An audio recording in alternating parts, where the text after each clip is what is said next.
mega projects coming on stream. And today we finance them with many, many banks in the consortium, which to some extent makes it more difficult for coordination. So having a few large banks might be useful from that perspective. On the other hand, small banks in India today. So privatization is not necessary to improve the competitiveness of the public sector.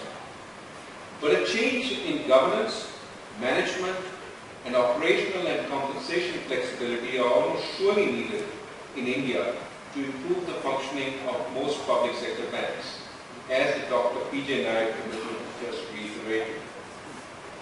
A number of eminently practicable suggestions have been made, both by this committee and by other previous committees and reports, to reform public sector banks, such as creating a holding company to hold government public sector bank shares, increasing the length of public sector bank CEO tenures, breaking up the position of chairman and CEO, bringing more independent professionals on bank boards, and empowering boards with the task of selecting the CEO, becoming more selective in cases that are followed up with vigilance investigations. We need to examine all these ideas carefully, many of which will help give public sector banks the flexibility to compete in the new environment.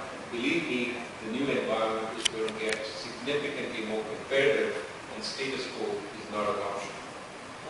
Let us remember that what is at stake here is not just the tremendous amount of national value that is represented by public sector banks, but future financing and investment in our economy.